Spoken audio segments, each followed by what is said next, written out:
vamos a dar el cierre a toda esta serie de charlas que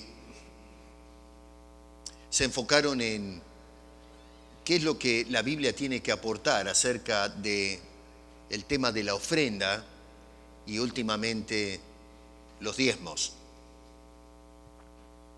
Y hermanos, hemos estado subrayando, y esto no solamente lo hice durante estas series, pero lo vengo haciendo hace mucho tiempo, que existe en la iglesia contemporánea un alejamiento a las bases bíblicas.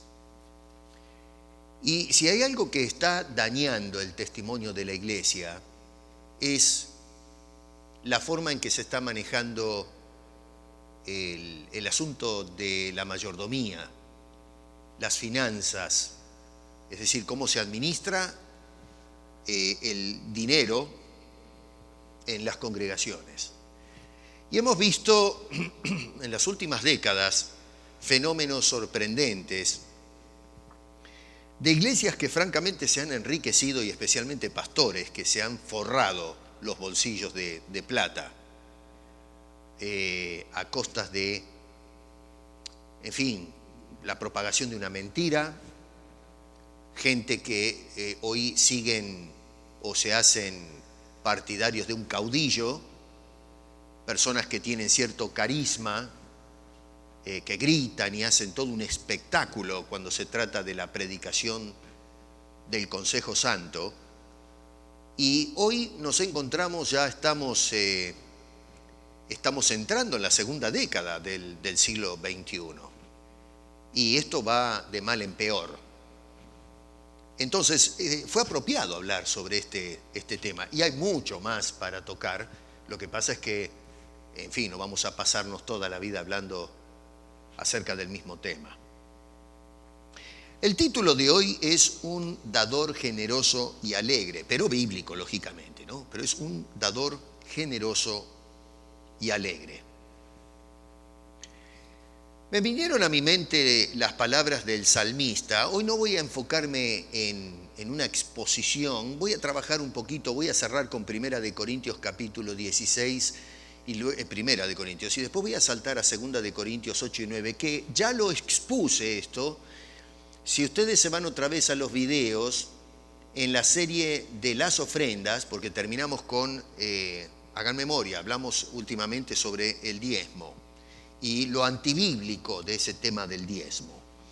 Pero un poquito más atrás toqué estos pasajes bíblicos para contextualizarlos, para indicarles que Corintios, la 1 de Corintios y 2 de Corintios, se habla de una colecta para resolver una necesidad acerca de una gran hambre que se desató en el Imperio Romano en el primer siglo del cristianismo. Pero, en fin, voy a sacar algunas conclusiones entonces de cierre de esas dos cartas, pasajes que ya hemos analizado, que no los voy a profundizar, porque ya lo hice, pero voy a tomar algunas ideas de ahí. He dicho muchas veces que admiro a David, no porque era un hombre sin defectos. Era un hombre que tenía quizás más defectos que yo, porque todavía yo no mandé matar a nadie y no creo que vaya a hacerlo alguna vez. David realmente hizo líos, graves líos. No supo manejar su hogar. El gobierno lo manejó, pero con un poco de abuso de poder. Y en fin, no es un hombre que diríamos es bueno para usarlo como buen ejemplo en cuanto a cómo vivir la vida. Pero sin embargo fue un hombre que, a pesar de sus defectos, siempre buscó a Dios. Y no tuvo problemas este señor de reconocer sus debilidades. Porque existen personas que tratan de esconder sus debilidades con un ropaje de santidad, ¿no es cierto? Se quieren proyectar una pantalla, algo que esconde lo que realmente es la persona. Saúl era de ese tipo de individuo, que estaba más preocupado en la reputación que en ver cómo estaba delante de Dios. Y David era al revés. La reputación no le importaba mucho, lo que le importaba era cómo estaba delante de Dios. Y eso es lo que llama la atención de David. Él dijo en una oración: inclina mi corazón a tus testimonios y no a la avaricia. ¿Cómo debemos tratar nosotros el tema de las ofrendas al final de todo esto? Hemos observado cómo tiene que ser el corazón, hemos definido lo que es la ofrenda, hemos visto varios ejemplos, la ofrenda sacrificial, hemos visto otra vez 1 y 2 de Corintios cómo Pablo dio una serie de consejos, porque los de Corintios le preguntaron a Pablo por carta: Pablo, queremos hacer esto, queremos, en fin, ayudar en la situación grave que se había desatado a través del imperio, y especialmente en Jerusalén los cristianos estaban padeciendo una hambruna tremenda, y entonces los de Corintios dijeron, que eran gentiles: queremos ayudar. Pablo, ¿cómo podemos hacer esto? Y entonces Pablo escribe estas 2 cartas en donde justamente está dando orientación a los hermanos de Corinto, y otras iglesias también lo había hecho antes, para poder hacer el trabajo. Muchas personas van a tomar, y esto lo tengo por experiencia ya porque ya me ha sucedido en el pasado, toda esta serie de charlas que yo estuve dando como un pretexto y una excusa para dejar de dar. He denunciado a brazo partido a los ladrones en el cuerpo de Cristo. Y saben una cosa, hay mucha gente que va a agarrar todo esto que vimos y tal vez digan: ven, el pastor Piesco está en desacuerdo con el tema de las ofrendas, no está de acuerdo con los diezmos, por lo tanto, se terminó, no hay que dar más a la iglesia. Vuelvo a repetir, esto ya es algo que me sucedió en el pasado.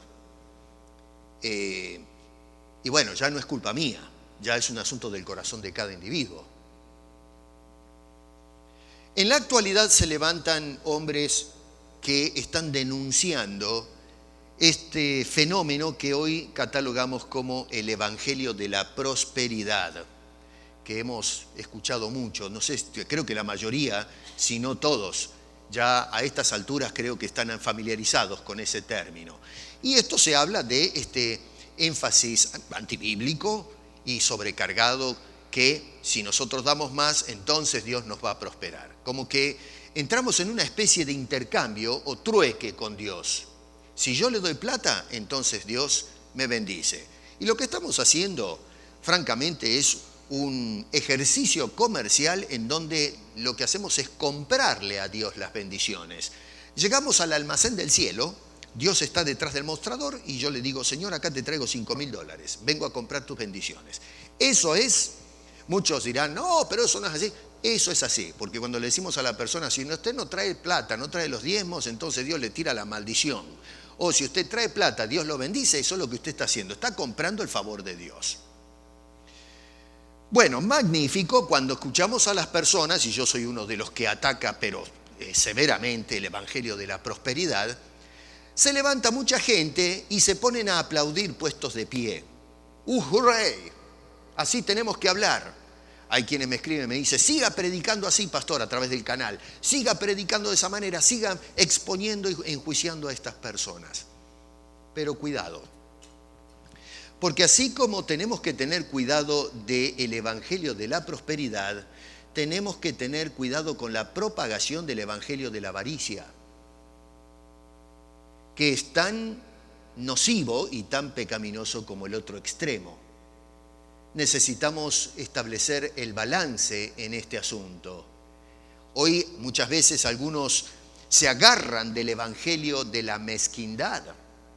Y Dios también toma nota de eso. No toma nota solamente de los ladrones que se han infiltrado dentro de la iglesia, pero se está fijando también del corazón de los cristianos. Por eso es que hice la exposición de hombres del pasado que no tuvieron un corazón en orden con Dios cuando se trata de la ofrenda. Y yo quiero que, a ver, si hacen un poco de memoria, van a recordar a Caín.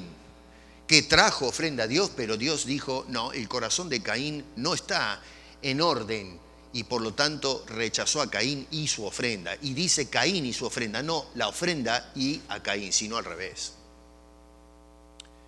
Esas son personas que son cicateros, un cristiano irresponsable, un miserable, un bribón. Una persona que francamente no sé si es un cristiano, porque un verdadero cristiano no actúa de esa manera frívola. Entonces, acá hay que tener muchísimo cuidado cómo vamos a usar esta serie de charlas que hemos expuesto a través de las últimas semanas. De no usar eso como un pretexto, una excusa de decir, yo acá me lavo las manos, no tengo nada que hacer.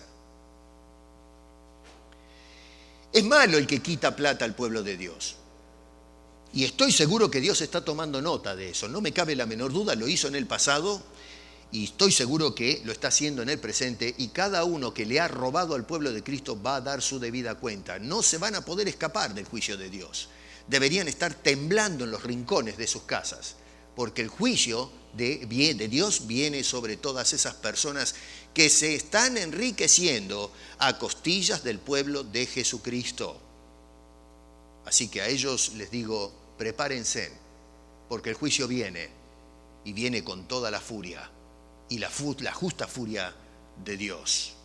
Pero atención que Dios está tomando cuenta también de los que usan pretextos para desenvolverse del progreso de la obra. Vuelvo a repetir, en el Salmo 119, verso 36, David tenía una manera de ver las cosas que es sorprendente. Y es por eso que se los dije al principio, inclina a mi corazón a tus testimonios, a tu palabra, a tu revelación, y no a la avaricia. Muchas veces caemos en ese estado de desenvolvimiento, de desprendernos de la obra de Dios. Y saben una cosa, fue justamente la avaricia en el pueblo de Israel lo que suscitó la debacle que vimos la semana pasada en el libro de Malaquías capítulo 3, que la gente dejó de traer los diezmos, por ejemplo, que ya no se aplica a la iglesia, vuelvo a repetir, ya lo he indicado, pero al pueblo de Israel se le había dicho que tenían que traer ese impuesto para sostener el ministerio, y la gente dijo, basta, no queremos dar nada, y fue por avaricia.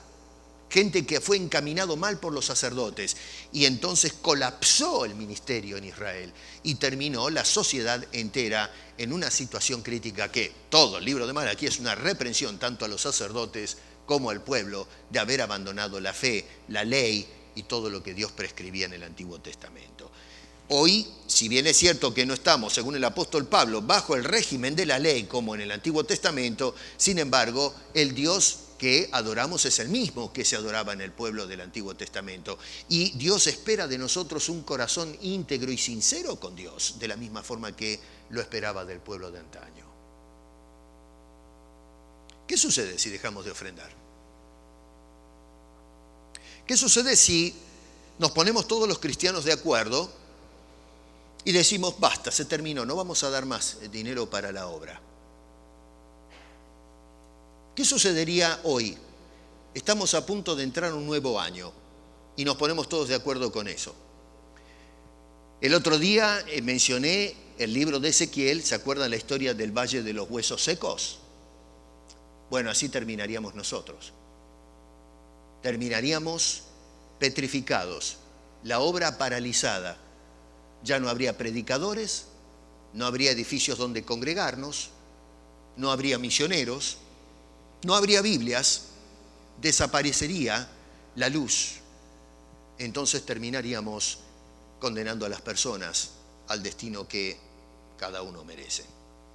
Algunos me podrán decir, y me ha pasado anteriormente que me han escrito, me han dicho, han usado el libro de Hechos como para indicarme, bueno, pero pastor, ¿sabe una cosa? La iglesia de hoy hace gastos y cosas que en la iglesia primitiva no se suscitaban.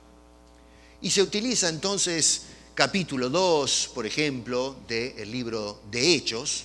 Y bueno, ¿saben una cosa? Acá, yo no sé, no me quiero explayar mucho en este asunto, pero a lo menos hay 3 cosas que tenemos que tener en cuenta cuando agarramos el libro de Hechos y tratamos de sacar algunas lecciones. En primer lugar, tenemos que tener en cuenta que esa se trata de una iglesia en formación. Es una iglesia inaugurada. no terminada. Comienza la edificación. La iglesia está en pañales, está en sus comienzos. Entonces, no podemos comparar lo que sucedió en las primeras décadas del cristianismo con el cristianismo del siglo XXI. Hay una cantidad enorme de diferencias. Partamos de vista de la explosión cultural y demográfica de la iglesia a través de 2000 años de historia. Entonces, para mí es un absurdo tratar de extrapolar el siglo XXI, ¿no es cierto?, y metérselo de prepo al primer siglo, donde los hermanos, que eran vecinos, porque vivían todos ahí en Jerusalén, y simplemente caminaban unos metros y se juntaban en algún lugar, en el templo o en una casa, para pasar un tiempo juntos y adorar a Dios. Pero por favor, eso no tiene aplicación a la realidad que nosotros vivimos. Usted no puede vivir, hay personas que tienen que venir manejando 1 hora para venir a la iglesia. Usted no puede venir caminando, justamente con este, por ejemplo, clima que estamos teniendo en esta mañana. La iglesia primitiva pertenece a otra época. Estamos hablando de otra sociedad.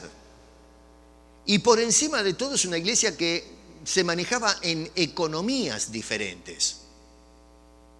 Nosotros hoy vivimos en una sociedad compleja, superiormente compleja a la del primer siglo del cristianismo. La forma en que se manejaba la economía global es totalmente distinta la que manejamos hoy a la que se manejaba en el primer siglo. Hoy tenemos democracias acá en el oeste. Allá teníamos un imperio. Y hoy la democracia está bien, el impuesto es un impuesto, es una obligación impuesta de prepo por el Estado, por el poder, pero dentro de todo somos colaboradores que pagamos los impuestos. En Roma, si usted no pagaba los impuestos, venían los soldados y le metían una lanza en el pecho. Hasta ahora yo no sé de nadie que haya pateado la policía a la puerta de una casa para agarrarlo del cuello a usted y buscar dónde tiene la bolsa de dinero, la cuenta bancaria. ¿Se dan cuenta? Son otros tiempos, otras economías. No podemos hacer las comparaciones de ese tipo. Es totalmente irascible hacer ese tipo de conexiones. Por otro lado, y esta es la parte que muchos pasan de largo, que la iglesia primitiva, si vamos a ser extremistas, tenemos que tener en cuenta que lo que hicieron los cristianos era vender todo lo que tenían y traerlo para ponerlo a los pies de los apóstoles y ellos hagan la administración según las necesidades de los miembros.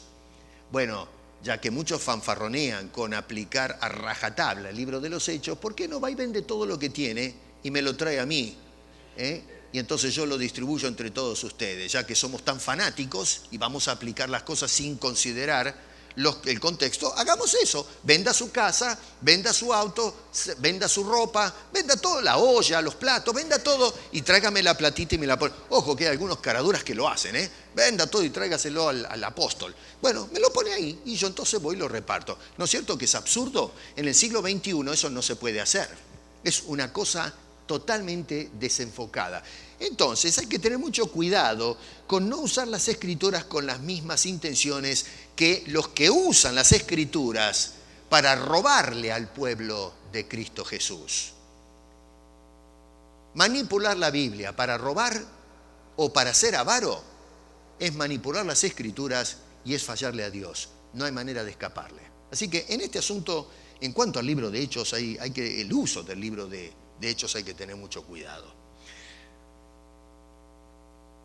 Pregunta, ¿es necesario traer ofrendas?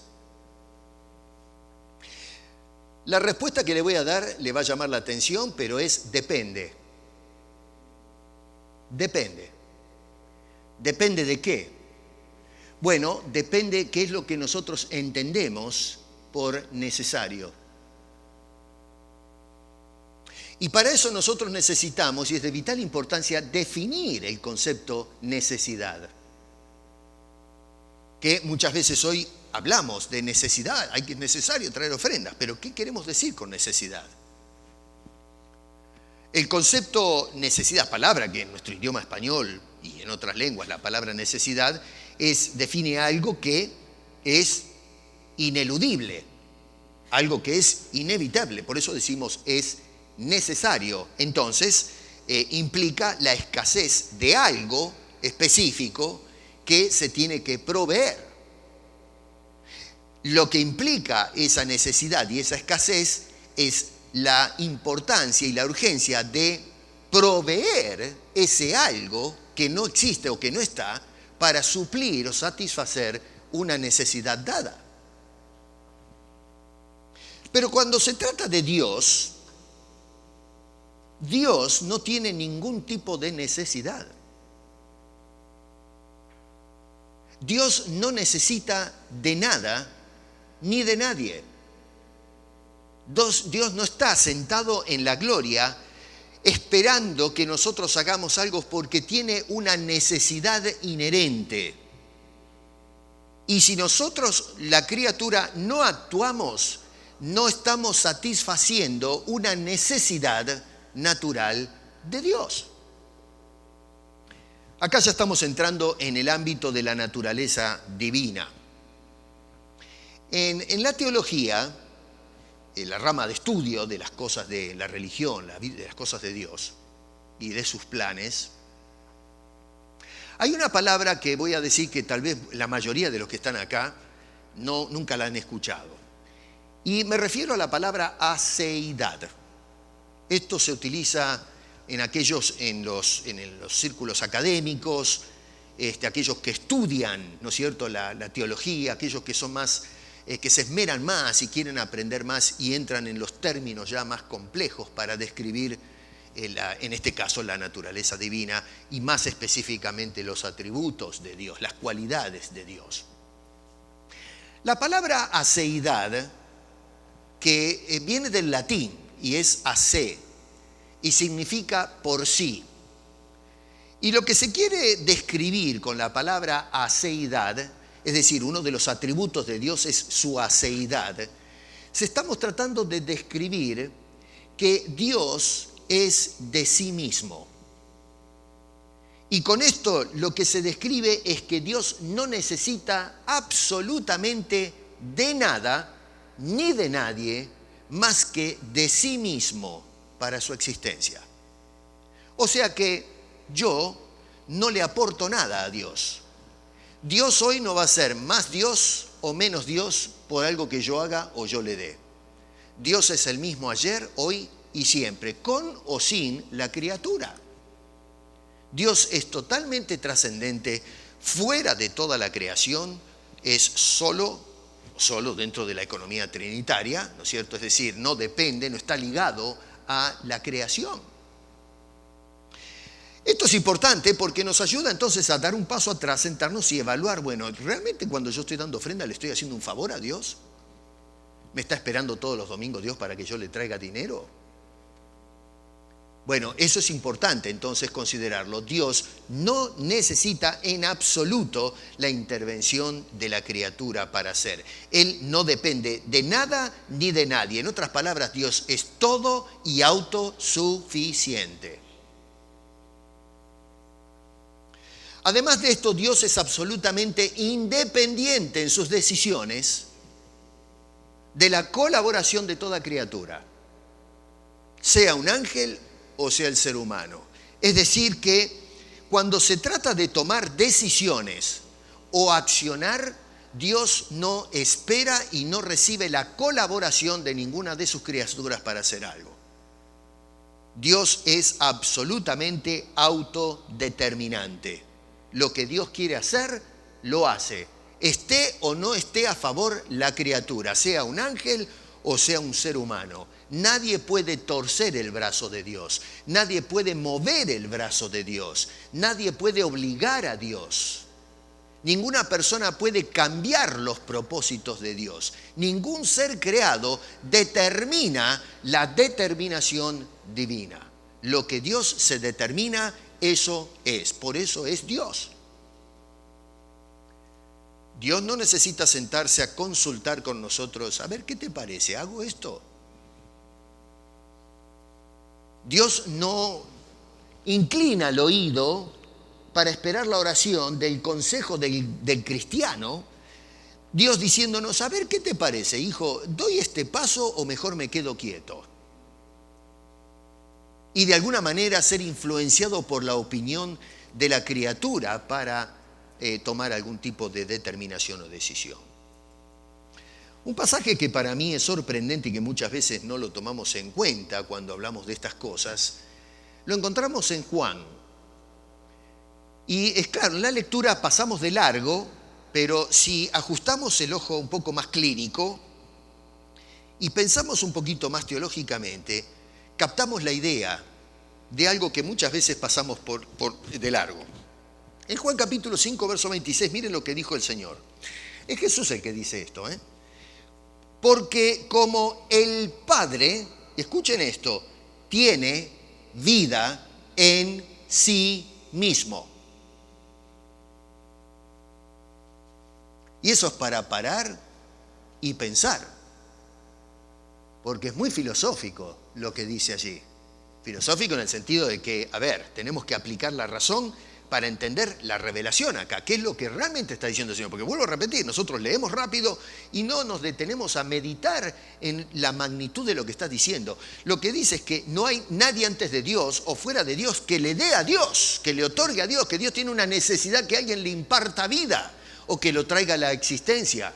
A veces en el campo ateísta nos acusan de hacer razonamientos en círculo y nos dicen, bueno, pero ¿por qué? ¿De dónde viene Dios? Si todo tiene una causa, ¿de dónde viene Dios? Ese es el caballito de batalla de muchos. Y no, Dios es el que no tiene causa. Dios es la causa de todo, pero Dios no tiene causa. Es la causa principal. ¿Se dan cuenta? Es el origen, la fuente de toda causa. Sin Dios no hay causa. Sin Dios no hay efecto tampoco. Sin Dios no hay. O sería todo una nada. Entonces, acá se nos dice que el Padre tiene vida en sí mismo. Y luego noten ustedes cómo vindica la naturaleza del Hijo, porque luego va a decir Jesús, así también ha dado al Hijo el tener vida en sí mismo. Y eso es muy importante porque uno puede leer la primera parte de esa declaración y decir, Dios le dio la vida al Hijo. No.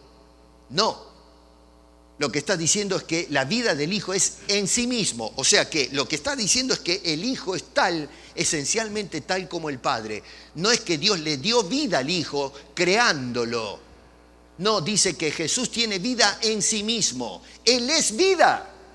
No recibe vida. No se le inyecta vida. De la misma forma que Dios tiene vida en sí mismo, Jesús tiene vida en sí mismo. Nos habla de la divinidad esencial de Jesús. Es la misma esencia del Padre. Por eso, en el ámbito de la teología trinitaria, decimos que Dios es uno solo en esencia, manifestado en tres personas: el Padre, el Hijo y el Espíritu Santo. Pero esencialmente es un solo Dios, no tres dioses.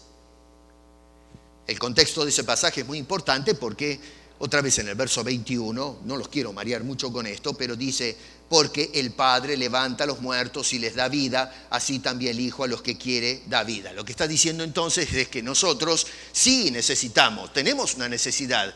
Para poder recibir la vida necesitamos la fuente de la vida. Yo no me doy vida a mí mismo. Y entonces yo no puedo inyectarme la vida y entonces es Dios el que me da la vida. Pero en el caso de Dios y Jesús, de ninguna manera. Ellos tienen vida en sí mismos. Por eso es que la pueden otorgar. Ellos son la fuente de vida. Ellos son la vida misma. Para aquellos que, déjenme revolver un poco el caldo acá, ¿no? Eso es para los que después en casa quieren estudiar un poco más. Déjenme tirar un poco de ají picante. Los que defienden el libre albedrío y la elección, todo eso, ¿no? Noten, esto es para que lo investiguen en casa, no me voy a explayar en esto, pero me gusta a veces tirar un poco de pleito, ¿no? Noten que dice, como el Padre levanta a los muertos y le da vida, así también el Hijo a los que quiere da vida. ¿Se dio cuenta de eso? No dice los que quieren a Cristo reciben la vida, sino que los que Cristo quiere, a eso se les da vida. Cuidado, ¿a dónde va a parar el libre albedrío? Ojo, acá tenemos en una forma inyectada la doctrina de la elección que a muchos les pone los pelos de punta, pero eso es lo que dice, el que Él quiere, a Él o a ellos les da la vida. No la reciben ellos y tampoco lo hacen por su propia voluntad, sino lo que la voluntad de Cristo es, que Él quiere. Eso se lo dejo para que ustedes se rompan la cabeza y armen un buen debate, una buena discusión con una taza de café o un buen mate criollo, ¿no? Como usamos nosotros en Sudamérica, los uruguayos y los argentinos y algunos paraguayos que se cuelan a veces. Así que esto nos deja claramente establecido que Dios entonces no necesita de nuestro dinero, hermano querido. No es una ofensa cuando pretendemos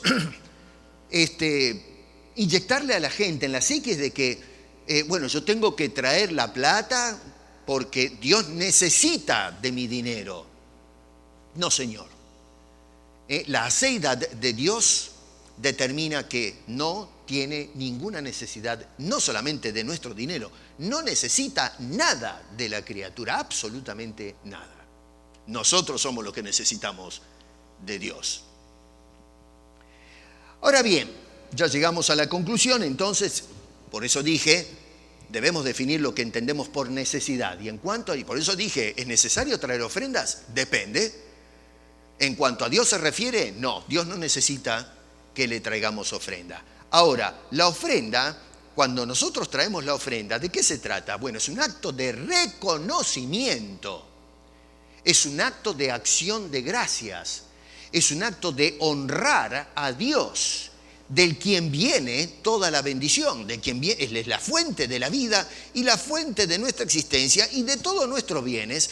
Y entonces ahora, después de contemplar a ese Dios que me dio vida cuando no la merezco, y entonces lo que hago es, de todo lo que Dios me provee, la criatura se acerca y trae algo para decirle, gracias Dios por tu bendición. Gracias por ser Dios. Gracias por haberme dado la vida. Nosotros, hijos de Dios, gracias por habernos dado la vida eterna. Y entonces expresamos eso en una forma tangible a través de nuestras ofrendas. Exaltamos, honramos a ese bendito Dios. Ahora, la iglesia, por el momento, está insertada y está directamente vinculada con el mundo y la sociedad. No mezclados o revueltos, pero estamos para ser testigos de Cristo en este mundo. Así que nos guste o no nos guste cómo anda el mundo, estamos metidos en ese mundo, estamos insertados. Dios dejó a la iglesia, la levantó en este mundo y la mantiene en este mundo para poder de alguna forma llamar a las personas del mundo y salvar a algunos. Así que estamos vinculados a ese mundo para predicar el Evangelio. Y este mundo, nos desagrade o nos agrade, está estructurado de tal forma que sin dinero nada funciona. Lógicamente, acá hay todo un debate en el ámbito de las ideologías acerca del capitalismo y el socialismo extremo. Algunos le dicen comunismo. Ojo, socialismo y comunismo no es la misma cosa, ¿no? Vale aclarar eso, porque algunos confunden estas cosas. Pero bueno, existe hoy un tremendo debate. Latinoamérica, por ejemplo, está agarrada de las trenzas con esto, ¿no es cierto?, entre sectores de la sociedad en el ámbito de la política que son procapitalistas y otros que son anticapitalistas. Y hoy eso es un fermento en nuestra sociedad de Latinoamérica. Pero de todas maneras, sea que nos movamos en una banda o en la otra, la plata es una necesidad. Por más que nosotros odiemos el capitalismo, siempre va a haber dinero circulante para hacer mover al mundo. Puede ser que no estemos de acuerdo con el sistema monetario. Bueno, está bien, pero la sociedad humana está hecha como la mona, porque tiramos a Dios por la ventana, y entonces estructuramos un tipo de sociedad humana que hoy se maneja con dinero. Sin dinero acá nada funciona. Y póngase a pensar, no hay que irse muy lejos para razonar en esto. Si no hay plata, no podemos pagar la luz. Si no hay plata, no podemos pagar el gas. Si no hay plata, no podemos pagar el agua. Los baños necesitan agua. Limpiar los pisos necesitan agua. Si usted tiene sed, necesita agua. Papel higiénico. Cuando usted va al baño hay papel higiénico. Parece asqueroso eso, ¿no? Bueno, pero póngase a pensar si no es una necesidad. Si le parece asqueroso es porque es una necesidad tener el papel higiénico. Una cosa que no piensa, uno viene a la iglesia, ¿quién piensa en papel higiénico cuando viene a la iglesia? Nadie. Bueno, hay papel higiénico, jabón para lavarse las manos, hasta desinfectante ahora, ¿no? Porque están las pestes dando vuelta, entonces se necesitan se usan este tipo de cosas. Usted está sentado en una silla cómoda. Bueno, esa silla no creció, ¿no es cierto? Tiraron una semilla y creció de abajo de la alfombra. Alguien pagó por la silla. No, yo no pagué, pero alguien pagó, ¿no? Por esa silla. La alfombra que está en el piso, todo esto que está acá, los ministros, los misioneros, las Biblias, los papeles, las computadoras, el departamento de control, todo es plata, todo es plata. El edificio donde estamos metidos nosotros, si alguien no hubiese puesto plata para pagar este techo, estaríamos todos abrigados hasta acá arriba, temblando, abajo del freezing rain. Otra vez, usted puede estar en acuerdo o desacuerdo con el sistema, pero estamos insertados dentro de ese sistema. Somos parte de ese sistema. Todo se mueve con dinero. Si no hay plata, nada funciona. Claro, mucha gente agarra y dice, bueno, ya con esto de que no hace falta ofrendar y qué sé yo me lavo las manos como hizo Pilato, ¿no? Échenme agua. Yo acá me lavo las manos con agua fresca y listo, arréglese el que pueda. No, ¿saben qué? Cuando pensamos así, no nos estamos lavando las manos con agua, nos estamos lavando las manos con vidrio molido. Porque eso trae consecuencias tremendas, no solamente para otros, sino para nosotros mismos. Si no tenemos la iglesia, ¿dónde te congregas? Si todo el mundo para de ofrendar y desaparece la iglesia, ¿dónde te congregas? Bueno, yo abro mi casa, dicen algunos. Yo abro mi casa culto. Oye, macanudo, tú abres tu casa para que vengan 70, 80 personas todos los domingos. Puedes aguantar 3, 4 semanas, pero cuando ya te empiezan a llenar la casa de barro, los sacas a todos a escopetazos. Cuando te empiezan a usar las toallitas del baño, ¿no? El papel higiénico y te quedas toda la semana, se te vacía el rollo. Vamos a ver si no le dices, bueno muchachos, acá está la boleta, a mí me tienen que ayudar a pagar el papel higiénico y entramos en el capitalismo. Hay que poner la contribución porque hay que comprar el jabón, el cafecito y qué sé yo. Y entonces nosotros empezamos, los que no queremos iglesia, empezamos a juntar plata para ver si entre todos podemos hacerle frente al asunto. ¿Se dan cuenta cómo funciona la cosa? Es una ironía, pero esa es la realidad. No hay escape. A veces algunos viven en una burbuja y no aterrizan. Insisto, el mundo está hecho así, está hecho mal, fenómeno. Ese es el mundo que el hombre quiso inventar tirando a Dios afuera de la ecuación. Bueno, ahora Dios está arreglando las cosas, pero mientras tanto la iglesia está metida en ese mundo, en esa sociedad, todo se mueve con dinero. Dios no necesita mi plata, nosotros la necesitamos los cristianos, porque si no tenemos plata, si no aportamos, la obra no funciona. ¿Se imaginan ustedes si estamos una noche acá en un culto de oración y no hay luz? Y no hay calefacción, qué lío se arma, Así que se dan cuenta que hay una necesidad financiera para sostener, que es obligatoria para sostener y propagar el evangelio. Los paganos no van a ayudar a la iglesia, no le interesa a la gente incrédula, no le interesa a la iglesia. Es más, me enfada cuando una persona no creyente viene y dice, ustedes los cristianos miren lo que hacen con las ofrendas. Y resulta que los que están afuera del mundo son más ladrones que los que están adentro de la iglesia. Y ojo, no defiendo los ladrones adentro de la iglesia. Ustedes ya saben que yo les doy durísimo. Pero que me venga un ladrón a decirme que hay ladrones adentro de la iglesia, pero hágame favor, señor. Eso es lo mismo que un ladrón que acaba de robar en la esquina, da la vuelta, viene otro ladrón, lo asalta y luego se queja con la policía. Viejo, pero no hay orden acá, no se puede vivir. Viejo, me acaban de robar a la vuelta de la esquina. Pero es un cara dura, ¿no es cierto? Bueno, eso es lo que hace a veces la sociedad caída, de venir con el dedo acusador a decirle a los cristianos cómo tienen que conducirme. Por favor, usted maneje sus asuntos allí afuera y deje que el pueblo de Dios maneje con su Dios sus asuntos. Jesús dijo, antes de poner el dedo en la paja del ojo del otro, mira bien el vigón que tienes en el tuyo. Claro, Tal vez estoy descontextualizando un poquito el asunto, pero tiene cierta aplicación.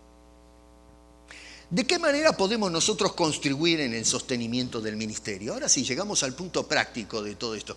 ¿Qué podemos hacer nosotros hoy, ya que hemos terminado con el abuso, el robo, el tema del diezmo no funciona? Bueno, pero ¿qué puedo hacer? ¿Cómo tenemos que manejar este asunto de las finanzas en la iglesia? Y entonces, claro, tenemos a Pablo.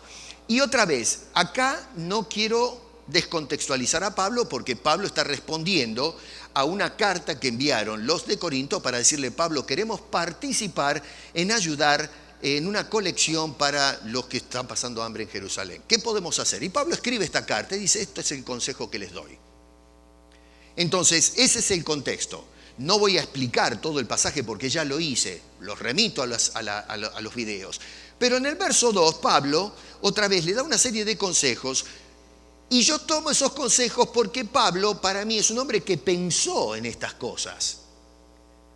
Es un hombre que se sentó y con todo su conocimiento bíblico y la revelación de Dios que recibía en forma directa, él da su parecer de cómo podemos manejar esta situación. Y digo, bueno, yo creo que algo que me sirve como brújula que apunta al norte, ¿no es cierto?, en cuanto a cómo manejar la ofrenda, lo puedo encontrar en la sabiduría de Pablo y decir, a ver, ¿qué me diría Pablo hoy en cuanto al tema de la ofrenda? Y entonces tomo sus palabras. No quiere decir que la debemos tomar a rajatabla, pero es una orientación, es una guía, porque ya no lo tenemos a Pablo.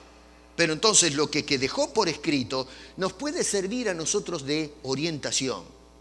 No, otra vez, esto no lo quiero legalizar, ¿no es cierto?, de grabarlo a fuego, como se hace con el tema del diezmo, pero es para meditarlo. Una cosa que encontramos en el versículo 2 es, Pablo nos hace un llamado a tener disciplina personal financiera.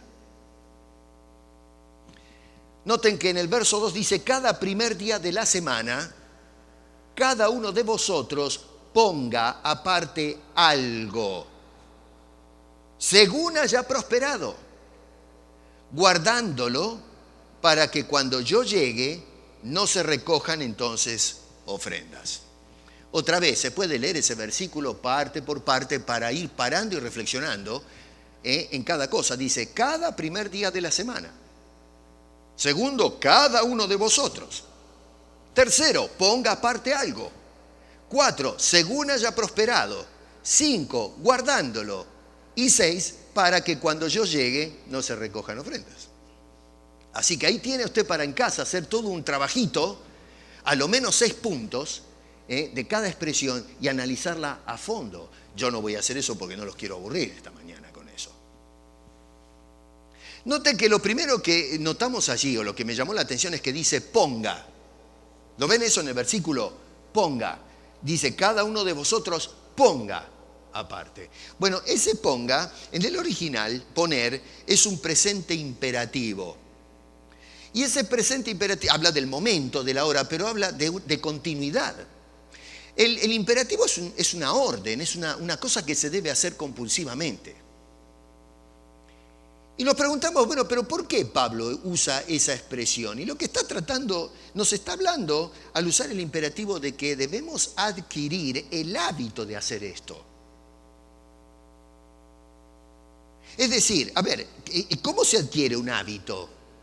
Bueno, el hábito se adquiere por medio de repetición. Si nosotros no hacemos la práctica en forma repetida, no se adquiere el hábito. Hay gente que tiene el hábito de no congregarse. Hay gente que tiene el hábito de mentir. Hay gente que tiene el hábito de violentarse. Hay gente que tiene el hábito de no ofrendar. Y hay gente que está habituada a ofrendar. Hay gente, yo conozco personas que dan la ofrenda casi mecánicamente. Para ellos es sagrado ese asunto. No los ven cavilar diciendo, bueno, ¿qué hago? ¿Doy, no doy? ¿La iglesia, no la iglesia? Y qué sé yo. No, ellos abren y dan. Dan porque se habituaron. Para ellos es un ejercicio común, es normal como respirar. Y encuentran satisfacción en eso. Entonces Pablo le dice a esta gente que tienen que adquirir ese hábito mediante la repetición. Por eso dice cada semana, una constante, un trabajo continuo. Así que mediante la repetición constante de este ejercicio, la práctica se hace un hábito de ofrendar. Acá ya se habla de dinero constante y sonante, no como cuando hablamos del diezmo. Cuando hablamos del diezmo, que era un impuesto que había determinado Dios sobre Israel para el ministerio, entonces ese impuesto no era, como se dice hoy, de todo lo que ganas tienes que traer el diezmo. No, señor, la Biblia nunca habló del diezmo en esos términos. ¿Se acuerdan? Hablamos que eso es tomado de la industria agropecuaria, de todo lo que produce la tierra y el ganado. De eso se diezmaba, no del dinero. Hoy nos metieron este cuento de que usted tiene que traer el diezmo de todo lo que gana, ¿no es cierto? Y pelan a la gente. No, eso está mal, eso es usar mal las escrituras. Pero acá no. Acá ya se habla de plata. Acá Pablo está hablando no de granos y de ovejas y que yo, no, acá está hablando de dinero, de habituarnos a separar dinero contante y sonante para sostener el ministerio. Y noten qué interesante, dice, número 1, separar, versículo 2. Véanlo en sus Biblias. Número 2, guardar. En otras palabras, lo que usted separa, usted lo guarda, eso está consagrado, lo está dedicando a Dios. Entonces eso no se puede volver a tocar. Usted no puede agarrar y decir, lo separé, pero lo agarro de nuevo. No, señor, eso no funciona con Dios. Así no se hacen las cosas. A lo menos Pablo les está diciendo, eso lo guardas, no lo toques más.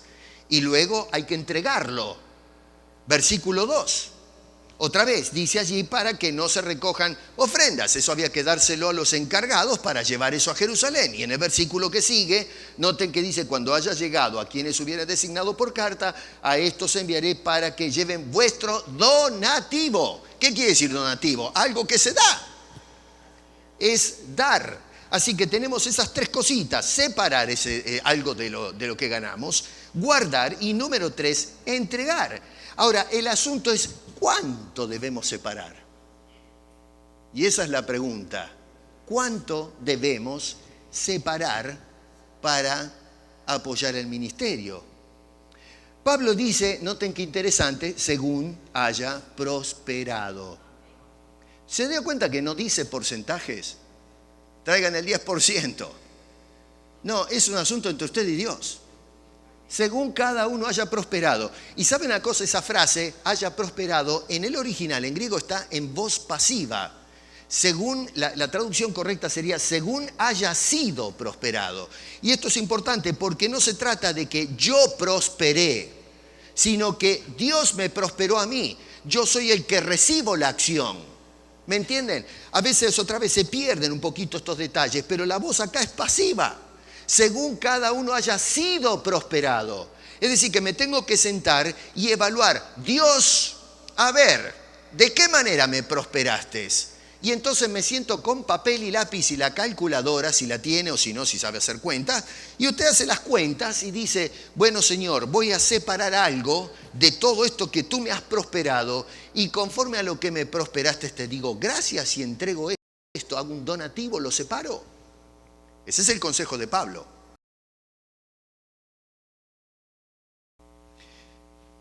Acá voy a decir algo que es personal, no lo tomen como algo bíblico lo que voy a decir. Un consejo les doy pastoral, pero eso queda a criterio de ustedes. Porque podemos usar alguna referencia. Yo con mi esposa lo hemos considerado esto, ¿no? Por eso es que lo comparto con ustedes. ¿Cuánto separamos nosotros? ¿De qué manera? Si ya estoy fuera de la ley y no tengo que traer los diezmos, ¿qué cantidad sería más o menos algo que yo puedo separar en forma constante o disciplinada para contribuir para la obra? No hay un número.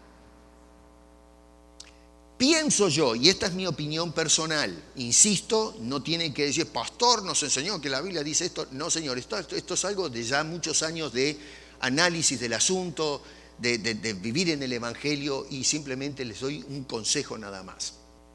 En mi consideración de las Escrituras, estimo que cuando evalúo cómo Dios trató con su pueblo a través de los tiempos, especialmente en el Antiguo Testamento, Dios siempre trató de no ser gravoso a sus hijos, de no ser un estorbo. Cuando Dios escogió que el pueblo separara el 10% de toda la producción, lo hizo no para ahorcar a Israel, porque Israel se quedaba con el 90%. Es decir, toda la producción era de Israel. Entonces, a veces nosotros pensamos, bueno, está sacando el 10%, pero no, querido, a ver, pensá, Dios le estaba dando el 90% de... La tierra era de Dios, todo era de Dios, y Dios lo que dice es, todo esto que es mío, te doy todo eso.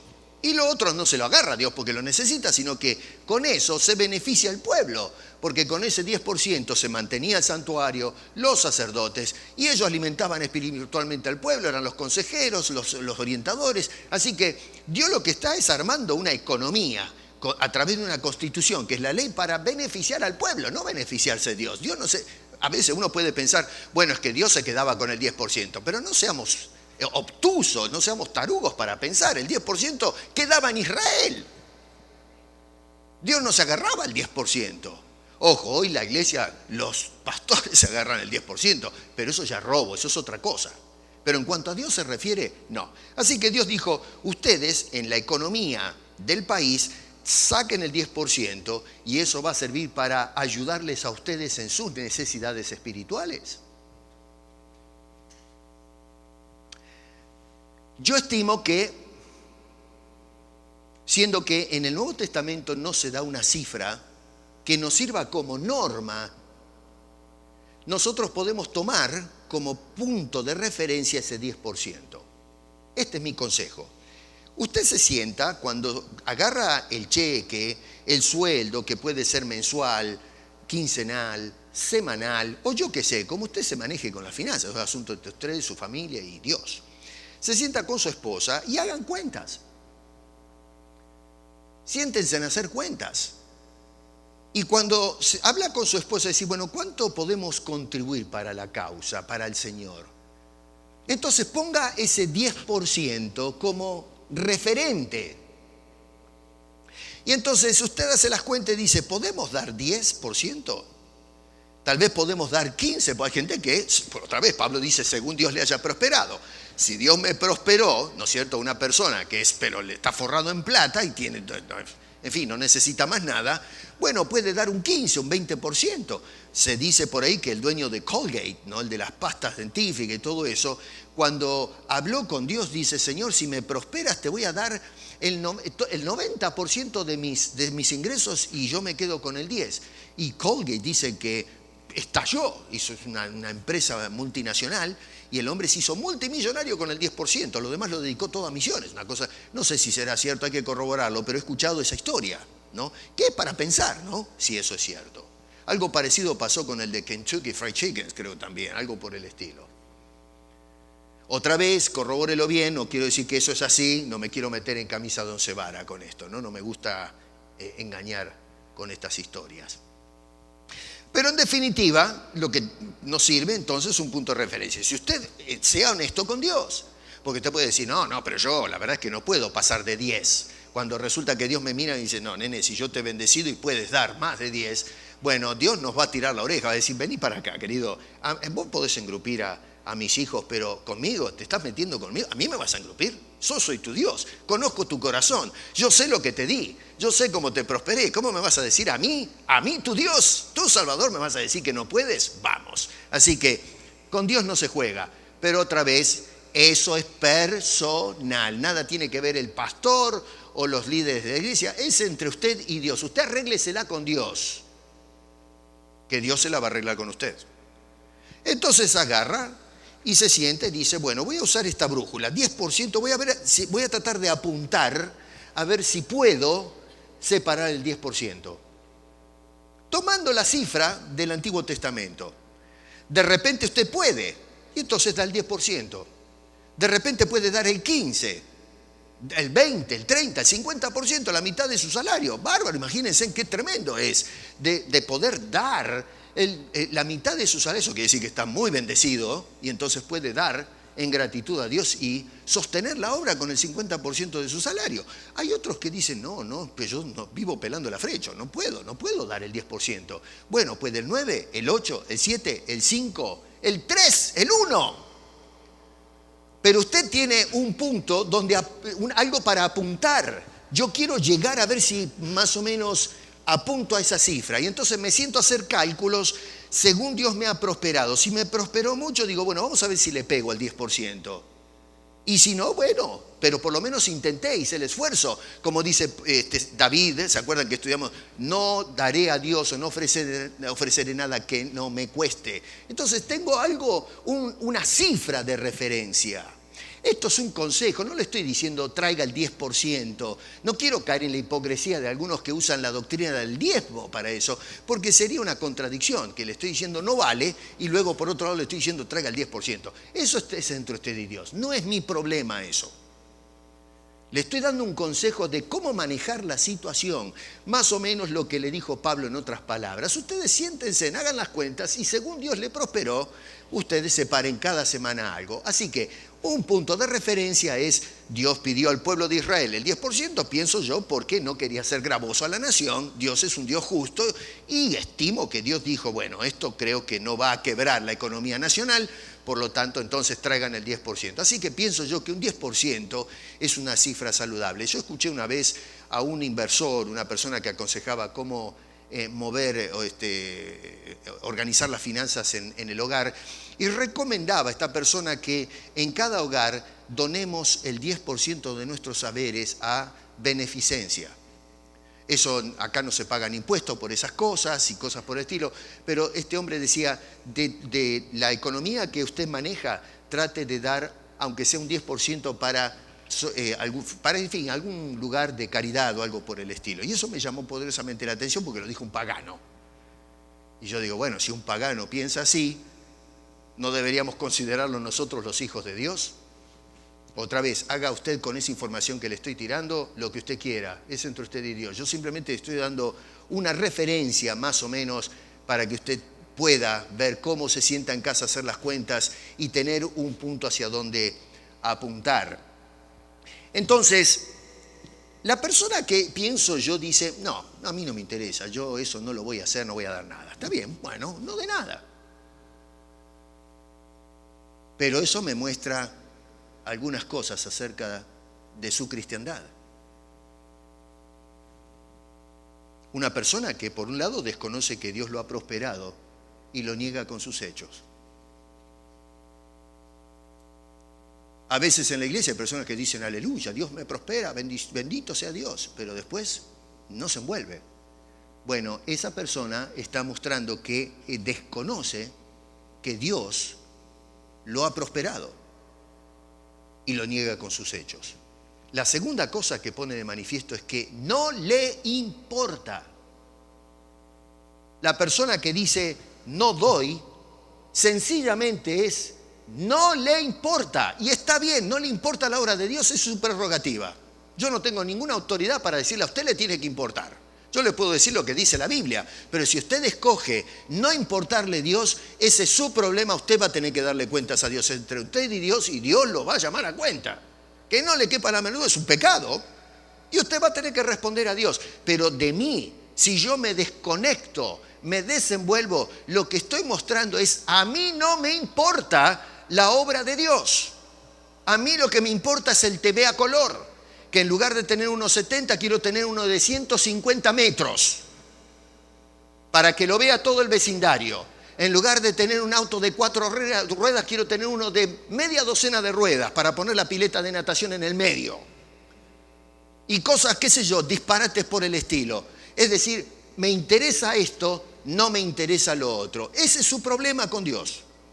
Otra cosa que manifiesta la persona es que no le importa la propagación del Evangelio.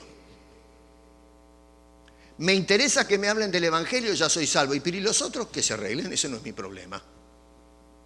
Ese no es mi problema, yo ya soy salvo.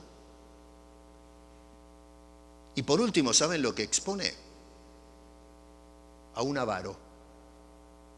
Si hemos de etiquetar a una persona que actúa de esa manera, La única palabra que encaja es un avaro, una persona que no está dispuesto a soltar el dinero que Dios le dio para usarlo para su gloria. Participación, mejor dicho, responsabilidad o disciplina financiera personal. Segundo, fíjense en segunda de Corintios ahora. Acá miramos la participación financiera colectiva. Participación financiera colectiva, porque el apóstol Pablo le dice ahora en la segunda carta a esta gente, en el capítulo 9, verso 7, cada uno dé como propuso en su corazón, cada uno, no algunos. Pablo no iba con un fusil mirando la cuenta bancaria de cada uno, como hacen algunos, que hoy día hay pastores y qué sé yo, del departamento de finanzas que agarra el teléfono. Hermana María, escúcheme, este domingo no la vi en la iglesia, no trajo los diezmos, ¿eh? El domingo que viene, se me viene con el chequecito, sin falta, ¿eh? ¿Estamos? Porque si no, acuérdese que la maldición le cae, ¿eh? Ay, pastor, perdóneme, no quiero la maldición. Bueno, más le vale, ¿eh? Así que se me viene rapidito. Y si no puede venir el domingo, me lo manda con Juana. Pero acá tiene que estar esa plata, ¿eh? ¡Pum! Listo. No le preguntan cómo está, se enfermó, no la vi en la iglesia. No, me tiene que traer el diezmo. Así hacen. El apóstol Pablo no andaba detrás de la gente llamándolos por teléfono, porque no existía el teléfono, pero corriéndolos por todas partes diciendo, tenés que poner la plata. Pero nos llama a la reflexión y dice, cada uno de como propuso, no como propuso Pablo o el apóstol o el pastor de la iglesia, no, como cada uno propuso en su corazón, pero dice que todos estamos llamados a eso. No es una élite de la iglesia, es lamentable que la obra de Cristo hoy muchas veces se sostiene por unos pocos fieles que sostienen todo el peso del edificio. Y otros se benefician de eso. Eso a mí me parece deshonesto, desconsiderado, que yo recibo los beneficios, mientras otro es el que suda para que yo me beneficie y no estoy dispuesto a dar un paso adelante para decir, ¿sabes qué? Voy a aflojar tu carga. Yo también quiero tener el privilegio, el honor de poder ser parte de eso. No, la gente da un paso a un lado y decir, no, está bien, yo voy a la iglesia y me gusta la música, me gusta cómo predican, cómo enseñan, pero yo hasta ahí llegué, ahí viejo no va. Así que nosotros comemos, nos alimentamos, pero el otro que trabaje por la comida y me dé de comer gratis. Bueno, si ustedes piensan que Dios va a bendecir a esa persona, bueno, ajustense en el cinturón, porque Dios no lo va a tomar en cuenta. Y otra vez no estoy amenazándolo con que, cuidado, la maldición y qué sé yo. Es una realidad bíblica, Pablo lo dice acá contextualmente, usando la figura del agro, del sembrador que sale a sembrar. Si pone poca semilla, saca poco producto. Pone mucha semilla, va a sacar mucho producto. La ecuación es fácil, ¿no? Es clara. Así que la actitud de desvinculación es un asunto serio para Dios. ¿Por qué razón? Bueno, porque Dios es el que lo prospera a usted. Y Dios nos prospera a todos nosotros para alimentar no la avaricia, sino la obra de Dios, de ser testigos de Cristo a este mundo hasta que en cualquier momento nos levante. Oigan, nosotros estamos de paso. Hoy a la tarde Dios puede levantar la iglesia. ¿De qué le sirve toda la plata que tiene en el banco? En cualquier momento Dios nos secuestra de este mundo. ¿Qué es lo que vamos a hacer? Nuestra vista tiene que estar puesta en que en cualquier momento Dios nos sube al avión y nos saca de este mundo, de esta realidad y nos lleva a casa. Entonces no, se está acabando el tiempo, tenemos que agarrar y sostener la obra para seguir predicando el evangelio porque se nos está acabando el tiempo y hay gente que necesita escuchar el evangelio de Cristo.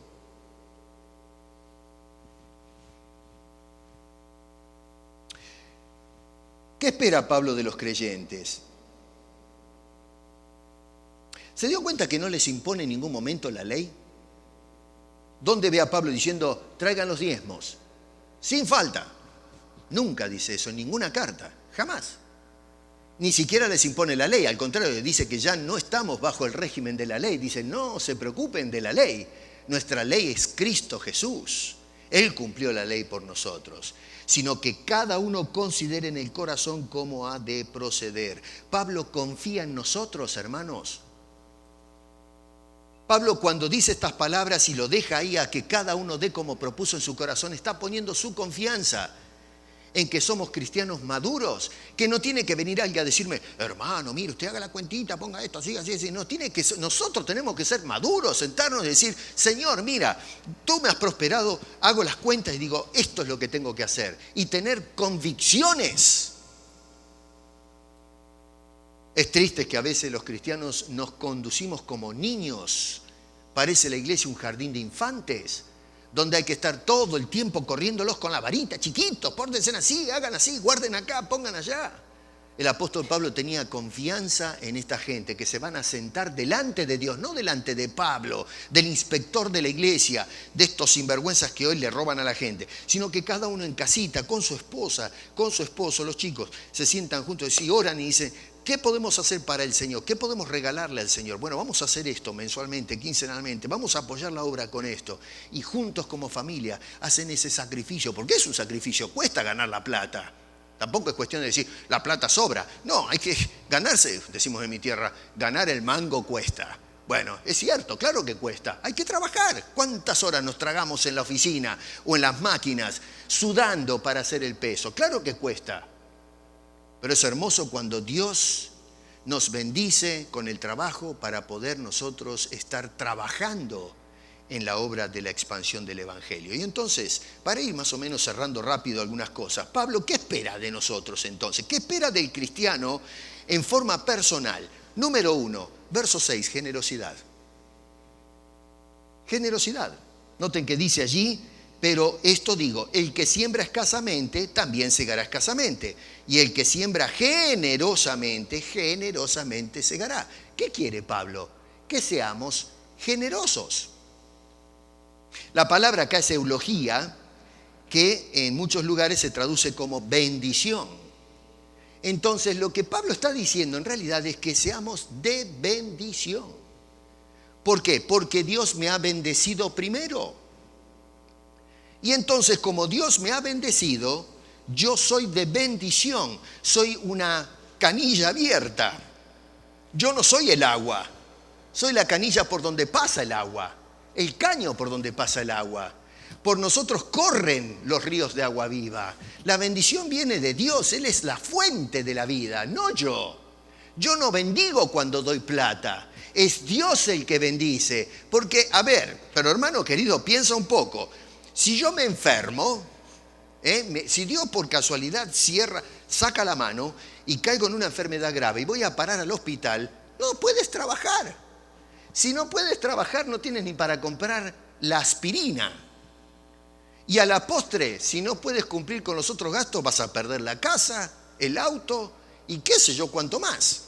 Entonces, ¿te das cuenta cómo dependemos nosotros de la providencia divina que nos cuide, nos dé la salud y todo lo que necesitamos? Porque si Dios dice, sí, qué lindo, bueno, está bien, ya que sos tan guapo y piensas que no me necesitas, clic, me voy a mover a un costado, a lo Maradona o a lo Messi ahora, le hago la gambeta, ¿y qué vas a hacer? ¿Qué haces? A ver, ¿que nosotros pensamos que podemos generar nosotros la salud? Vamos, por favor, trata de ver si te curas, sin pastillas, sin cosas, a ver si te puedes tocar por ahí la enfermedad y curarte solo. No, nosotros somos seres necesitados de Dios. Entonces, dice, seamos de bendición, canal de bendición. Eso es lo que quiere decir la palabra generoso acá, ¿no? La segunda cosa es la alegría. Versículo 7, dice, Dios ama al dador alegre. Debemos buscar y encontrar el placer, el gozo de participar en el dar. Lógico, la gente hoy está hasta la 100, porque están tan cansados de que venga alguien y le diga, acá vengan los de 5.000, hermano traiga 1.000, hermano traiga lo otro. Y si no, Dios lo está esperando con el martillo y el ramplum. Si no trajo la plata, ¡pum!, le manda la maldición.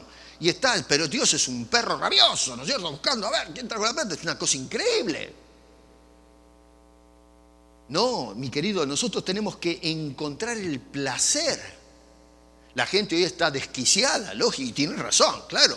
Si es un robo a mano armada casi lo que está pasando en la iglesia. Pero no dejar que estas cosas nos roben a nosotros cristianos fieles el gozo y el placer de ser un canal de bendición para la obra de Dios. Y número 3, liberalidad, versículo 11. Dice este hombre, estamos en el capítulo 9, dice, para que estéis enriquecidos en todo, ¿para qué? Dice, para toda liberalidad. Enriquecidos en todo, espiritualmente, materialmente, en todas las cosas, pero ¿con qué fin? Para pasarla fenómeno, pasarla bárbaro. No, dice, para que tengamos liberalidad. Acá esta palabra aplotes, o japlotes sería, significa en español una palabra sinónima, eso sería bondadosamente. Es decir, una mano que no se frena. Eso es más o menos el concepto liberalidad si lo queremos pasar a nuestro idioma. Acuérdense que el Nuevo Testamento está escrito en griego. Entonces, esta palabra japlotes apunta a ese hecho de una mano que no se frena, una mano que no encuentra un paredón que no le permite pasar.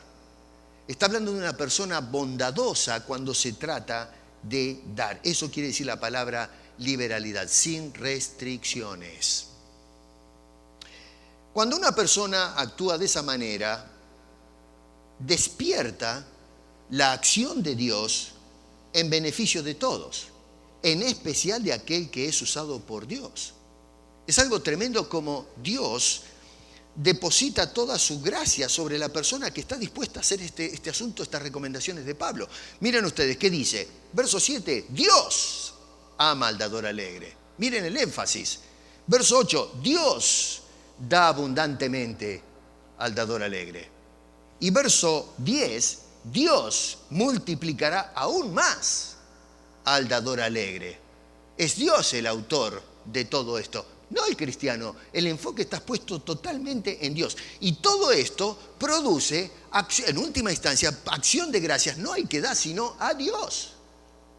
La gente da gloria a Dios. Versículos 11 y 12, otra vez dice, para que estéis enriquecidos en todo, para toda liberalidad, la cual produce por medio de nosotros acción de gracias a Dios, no el que da. Porque todo el que da acá es Dios. Y entonces la acción de gracias es a Dios. Nosotros somos un vehículo. Dice, porque la administración de este servicio no solamente suple lo que a los santos falta, sino que también abunda en muchas acciones de gracias a Dios. Y todo esto termina el verso 15 diciendo, gracias a Dios por su don inefable. Todo el enfoque está puesto en Dios, en su gloria, en su bondad, en su liberalidad, la alegría con que Dios da. Y eso tenemos que imitar nosotros de nuestro Padre. Cuando nosotros somos personas que estamos dispuestos a dar, Dios aumenta nuestra sementera. La parábola de los talentos, que muchas veces se interpreta mal, se interpretan talentos como habilidades humanas, y en realidad es plata de lo que habla el Señor. Y está hablando acerca de la posible venida de Cristo y cómo mientras esperamos tenemos que ser buenos administradores. De 3 personas en esa parábola dice que uno se hizo el loco, agarró la moneda que le dio el Señor que salió de viaje y la escondió. No robó nada, fue honesto en el sentido de que lo que se le dio lo devolvió. Pero fue un irresponsable porque no hizo nada.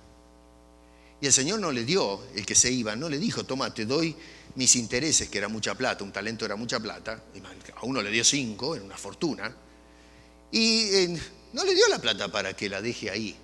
Si le dio la plata es para que maneje sus negocios. ¿Se dan cuenta? Entonces, si usted contrata a un empleado, es para que el empleado, ¿para qué usted lo contrataron? ¿Para trabajar? No, a usted no le están pagando un sueldo, ¿no es cierto?, para que se quede tomando piña colada abajo de un árbol. Es para que usted trabaje. Ese es el contrato, ¿no? Bueno, Dios le hizo un contrato a esta gente, yo te doy 5, trabaja eso. A otro le dio 2 y al otro le dio 1. Y el de 1 no hizo nada, un vago, irresponsable. No le robó, pero devolvió lo que se le dio. Y el Señor dijo, siervo infiel, irresponsable. Y lo que hace el Señor es quítenle a ese y denle al otro que tiene 5. O sea que el que trabajó y produjo, Dios agarró y le dio más.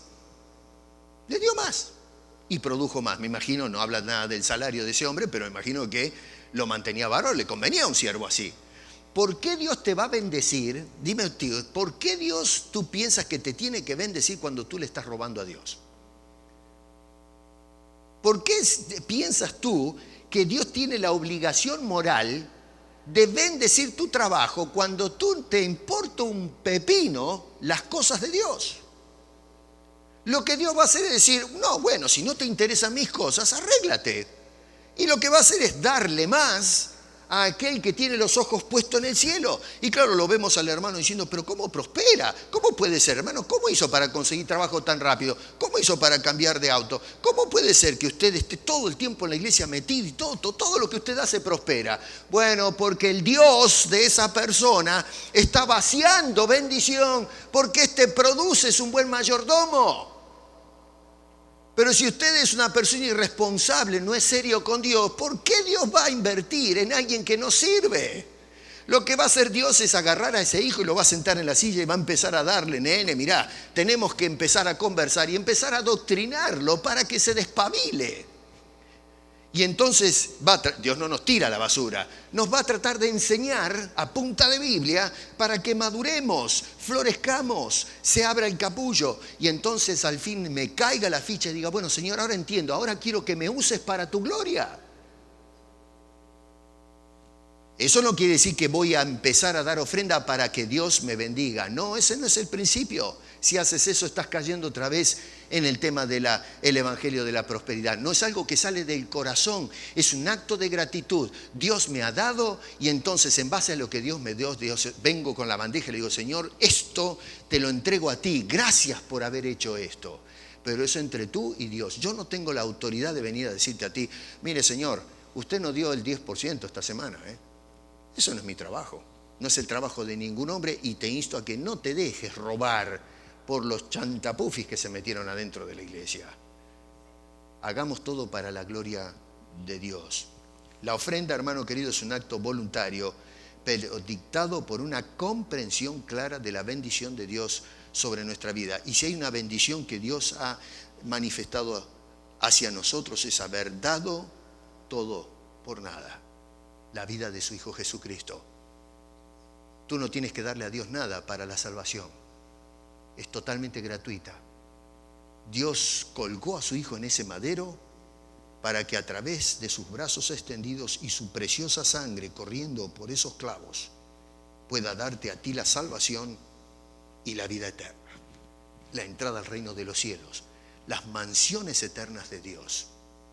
Y entonces nosotros, zafando de esa condenación, ahora decimos, Señor, úsame, usa mis bienes, usa mi vida, usa mi tiempo para ser un embajador tuyo a los perdidos y el beneficio de tu salvación que a mí me diste, poderlo presentar a otro para que disfrute lo que yo disfruto ahora y para siempre. Inclina mi corazón a tus testimonios y no a la avaricia, oraba David. ¿Qué tal si hacemos eso, hermano? ¿Qué tal si esa es nuestra oración? No seamos avaros. Adoremos a Dios. Honremos a Dios. Exaltemos a nuestro Salvador. Primero que todo con nuestras vidas. Y luego, si puedes, haz el esfuerzo y coopera con tus bienes.